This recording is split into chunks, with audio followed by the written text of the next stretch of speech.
હિનાસ જાયકામાં તમારા બધાનું ફરીથી એકવાર સ્વાગત છે।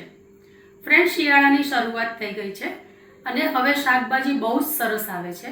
તો આજની રેસીપી આપણે ઘણા બધા શાકભાજીની સાથે બનાવીશું અને હા, આ રેસીપી બહુ જ જલ્દી તૈયાર થઈ જશે અને તમારા ઘરમાં બધાને ખૂબ જ પસંદ પણ આવશે। તો આજની રેસીપી છે રજવાડી ખીચડી। તો ચાલો મારી સાથે આપણે બનાવીએ રજવાડી ખીચડી। રજવાડી ખીચડી બનાવવા માટે મેં અહીંયા પોણી વાટકી ચોખા લીધા છે, જે કમોદના છે। તમારી પાસે જે પણ ચોખા હોય તે તમે લઈ શકો છો। અને આ મિક્સ દાળ છે, જેમાં તુવેરની દાળ, મગની મોગર, મગની ફોતરાવાળી, મસૂરની દાળ અને ચપટી મેં અડદની દાળ પણ નાખેલી છે। આ બંને દાળને ચોખાને મિક્સ કરીને મેં અડધો કલાક પહેલાં ધોઈને પલાળેલા છે। અહીંયા મેં શાકભાજી લીધેલા છે, મિક્સ શાકભાજી છે, જેમાં ફ્લાવર છે, બટાકા છે, ગાજર છે, વટાણા છે અને લીલી તુવેર પણ છે। અહીંયા મારી પાસે કેપ્સિકમ નથી અને ફણસી પણ નથી। જો તમારી પાસે હોય તો તે પણ તમે નાખી શકો છો અને તે ઉપરાંત બીજા ગમે તે શાકભાજી તમે તેમાં એડ કરી શકો છો। રજવાડી ખીચડી બનાવવા માટે સૌથી પહેલાં આપણે કુકરમાં 2 ચમચી તેલ અને 1 ચમચી ઘી મૂકીશું। ઘી નાખવાથી ખીચડીનો ટેસ્ટ બહુ જ સરસ આવે છે। 1 ચમચી ઘી,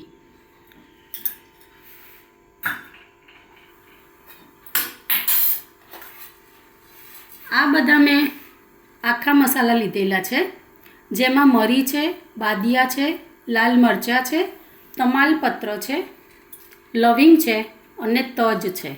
આ બધા આપણે વઘારમાં મૂકીશું, જેથી ખીચડીનો ટેસ્ટ બહુ જ સરસ આવશે। તો આપણું તેલ ગરમ થઈ ગયું છે, હવે એમાં રાઈ નાખી દઈએ। 1 ચમચી જેટલી રાઈ નાખીશું। અડધી ચમચી જીરું નાખીશું। રાઈ ફૂટવાની શરૂઆત થઈ ગઈ છે, તો આપણે થોડી હિંગ ઉમેરીશું અને આ જે બધા આખા મસાલા છે તે આપણે અંદર નાખી દઈશું। તેની સાથે આ સુધારેલા મરચાં છે ઝીણા અને આદુ લસણની પેસ્ટ છે, તે પણ આપણે અંદર નાખી દઈએ।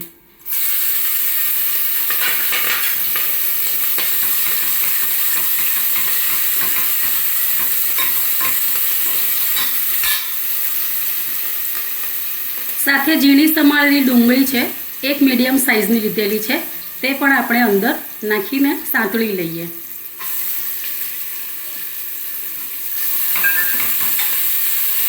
ડુંગળીને આપણે સહેજ ગુલાબી કલરની થાય ત્યાં સુધી જ સાંતળવાની છે। ડુંગળી સંતળાઈ ગઈ છે, તમે જોઈ શકો છો।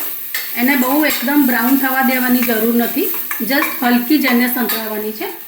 અને પછી તેમાં આ મિક્સ વેજીટેબલ આપણે નાખી દઈએ અને હલાવી દઈએ।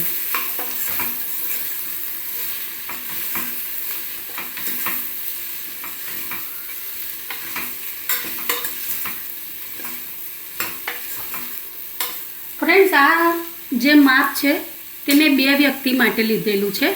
તમે જો વધારે બનાવવા હોય, વધારે સભ્યો હોય ઘરમાં, તો એ પ્રમાણે તમે વધઘટ કરી શકો છો। અને હા, ચોખાની જગ્યાએ તમે ઘઉંના ફાડાનો પણ ઉપયોગ કરી શકો છો। હવે શાકભાજી સંતળાઈ ગયા છે, તો એમાં આપણે મસાલા કરી દઈએ।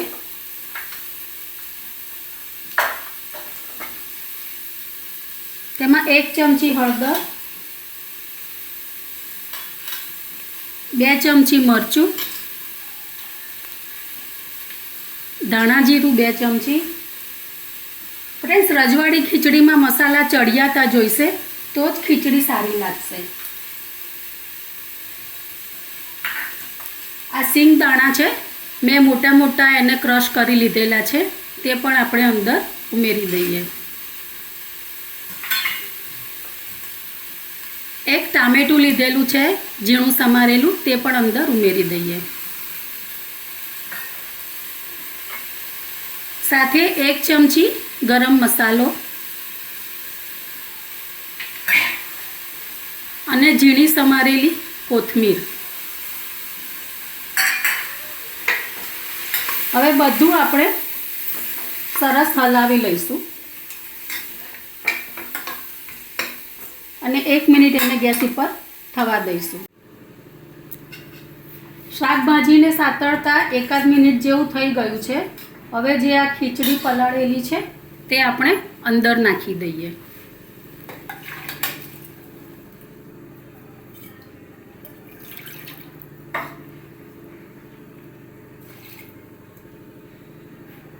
જરૂર પૂરતું પાણી ઉમેરીશું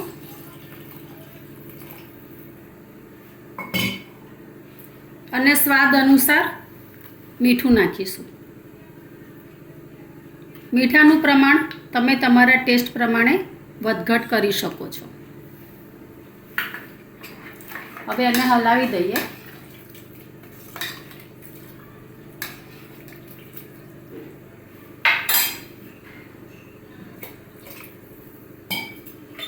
અને કુકરને બંધ કરીને મીડિયમ ગેસ ઉપર 5 વિસલ થવા દઈશું અને પછી 1 મિનિટ એકદમ ધીમા તાપે ખીચડીને સિઝવા દઈશું અને ગેસ બંધ કરી દઈશું. ખીચડી થાય ત્યાં સુધી આપણે છાશ વઘારી દઈએ. વઘારેલી છાશ ખીચડી સાથે એકદમ ટેસ્ટી લાગે છે. આવી રીતે છાશ આપણે વઘારી દઈએ. અડધી ચમચી જેવું તેલ મૂકીશું. તેલ ગરમ થાય એટલે તેમાં થોડું જીરું, લીમડો અને સમારેલા મરચાં એ નાખી દઈએ.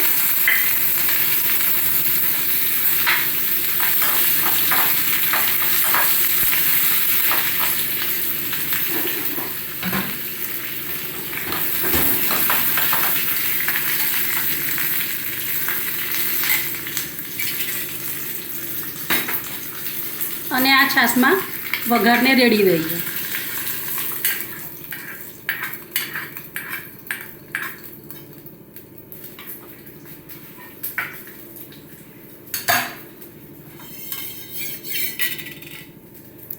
ખીચડી સાથે વઘારેલી છાશ તૈયાર છે. વઘારેલી ખીચડી, વઘારેલી છાશ, મરચાં તૈયાર છે. તેને કોથમીરથી આપણે ગાર્નિશ કરી દઈએ.